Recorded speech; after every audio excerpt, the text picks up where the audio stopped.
Sudah diskusi? Ya. Nah, tadi ibu-ibu saya minta untuk melihat buku pintarnya halaman 25 ya. Saya minta perwakilan dari masing-masing peserta. Dari kelompok 1 mana Bu? Sini ya. Siapa perwakilannya? Coba tadi saya minta Ibu berdiskusi tentang permasalahan yang biasa dihadapi lansia secara fisik. Contohnya apa coba? Oh coba Bapak, di sini ada lansia ya? Ada Bapak. Dengan Bapak siapa? Pak Minto. Coba Pak, yang Bapak alami ketika memasuki lansia, apa yang berubah dari diri Bapak? Secara fisik nih Pak. Yang berubah terutama rambut putih, Rambut putih. gigi ongkong, Iya. Terus? Iya.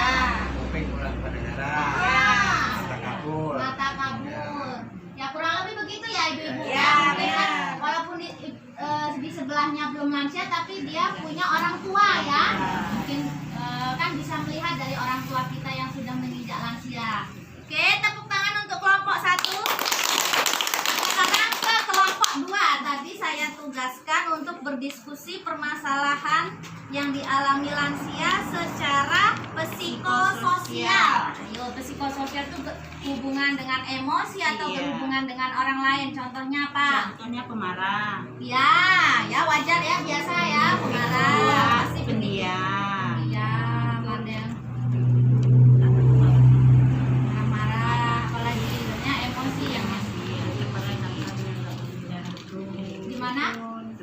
Tetangga dia agak mendukung. Iya, hubungan dengan tetangga jadi kurang baik gitu ya. Kurang lebihnya begitu ya? Iya. Ya. Oke, tepuk tangan untuk kelompok 2.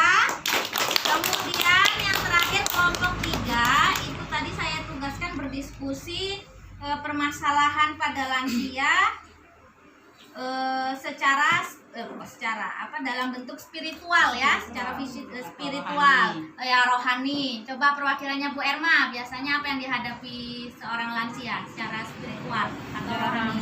Beribadah. Oh ya, jarang beribadah, Terus selalu marah-marah. marah-marah. Masuk kemana tadi bentuknya? Itu Bisa masuk ke sosial itu. ya, tapi dia yang berhubungan dengan rohani. Rohani. Kurang mau berbagi. Ya, agak sedikit apa? Berbagi. Ya kurang mau berbagi ya. Biasanya kadang jadi seperti anak-anak. Anak-anak kan kadang punya sifat pelit ya. Kalau suruh berbagi dia nggak mau gitu. Mau menang sendiri ya. Kurang lebihnya begitu. Tepuk tangan Bu ya untuk semuanya. Bagus-bagus.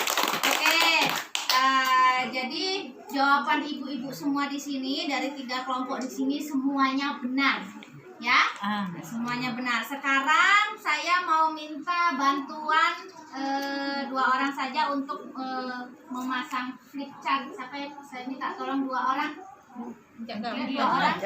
Iya. Asal ada. Udah ya Bu ya. Nah, silakan duduk ibu-ibu. Nah, sini tadi sudah dibantu oleh Bu Ita sama Bu Yeni ya. Di sini ada flip chart namanya. Nah, di sini kita bisa bandingkan dengan jawaban ibu-ibu dengan yang ada di sini. Nih, yang pertama permasalahan lanjut usia secara fisik atau biologis yang dialami secara fisik ya. Tadi contohnya apa tadi Bapak Minto jawabnya tadi? Pendengarannya jadi berkurang, penglihatannya juga jadi berkurang ya. Kita baca dari pertama ini, perubahan suhu tubuh ya menyebabkan kulit kering, benar nggak? Iya. Kemudian gangguan gerakan akibat radang sendi, tulang rapuh. Kadang-kadang permasalahan yang dihadapi lansia itu bagian sendinya ya Bu ya, menjadi rapuh. Kemudian gangguan panca indera atau penurunan fungsi penglihatan, penciuman, pendengaran. Tadi udah benar ya disebutin Bapak Minto. Kemudian gangguan saluran kencing. Ya sering ya, karena saya juga punya orang tua yang sudah menginjak lansia. Kalau ini ya saya sering juga orang tua saya itu bentar-bentar jarak berapa jam sudah ke kamar mandi lagi ya. Kemudian gigi mulai goyah, ya benar ya, habis giginya. Kemudian sulit mengunyah, ya kalau sudah mulai ngunyahnya. Kemudian muncul penyakit, ada Alzheimer, kepikunan, stroke, darah tinggi ya. Kalau sudah mulai menginjak usia lansia itu sangat rentan terhadap penyakit-penyakit seperti stroke, darah tinggi, dan lain-lain ya. Jadi ini tadi jawabannya sudah mengarah ke yang ada di flip chart ya. Ada beberapa yang belum disebutkan aja.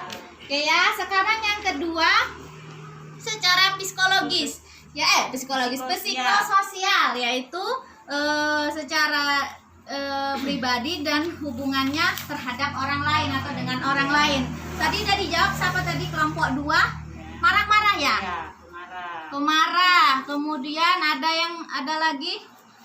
Kok pemarah masuk di mana tadi? Ya di sini bisa juga emosi ya. Kemudian pendiam ya, ada yang murung tadi ya. Kita baca dari pertama ini. Ada muncul depresi, cemas dan ketakutan karena perubahan fisik dan anggun. Jadi karena saya semakin lemah, jadi dia kayak jadi depresi. Ada yang positif ya, jadi minder. Akibatnya dia minder, ngurung diri di rumah. Ada yang begitu. Nah, kemudian ada yang merasa kesepian. Nah, lansia ini butuh teman. Sebenarnya yang dibutuhkan lansia ini satu, Bu, adalah teman. Jadi ajak ngobrol ya. Jadi pokoknya libatkan dia. Yang penting sesuai dengan kemampuan fisiknya, kondisi fisiknya. Yang penting jangan dicuekin aja lah kalau lansia itu. Kemudian takut penyakit. Ada kan yang takut mati. Tapi kalau dia emosionalnya bagus, tidak ada permasalahan, dia biasa aja walaupun sudah menginjak lansia. Karena yang namanya mati akan terjadi pada semua orang, gitu kan ya. Kemudian ini perubahan sikap. Jadi diam di rumah, kemudian diajak pergi susah, nggak mau, murung, melamun, kemudian mengingat-ingat lagi masa lampau. Ada nggak ya? Ada orang tua dari ibu-ibu sekalian yang ingat, oh saya dulu begini, gitu ya? Ada. Ingat pada masa jayanya, pada masa dia lagi aktif. Nah, tadi ada jawaban juga, sama tetangga cuek. Ya, hubungan dengan tetangganya kurang baik. Jadi betul ya tadi jawabannya, tapi lebih lengkap ada di sini. Kemudian yang terakhir, permasalahan secara spiritual atau rohani. Tadi jarang ibadah ya tadi jawabannya ya. Ini ada jarang ibadah. Kemudian marah-marah bisa jadi karena di sini jadi tidak sabar ya. Kemudian apa lagi jawabannya tadi? Masih ingat satu lagi tadi? Hah? Selalu benar. Terus nggak mau berbagi ya? Ya, tidak mau berbagi ya. Kemudian di sini apa nih? Selalu menunjukkan super powernya. Jadi dia merasa selalu benar.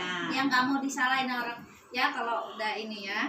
Nah, inilah permasalahan-permasalahan yang terjadi pada lansia ya. Ini tadi sudah kita jelaskan, sudah lihat juga, sudah diskusi juga, dan jawabannya semua mengarah ke yang ada di picture ya. Pesan saya ya, yang namanya lansia, permasalahan-permasalahan ini harus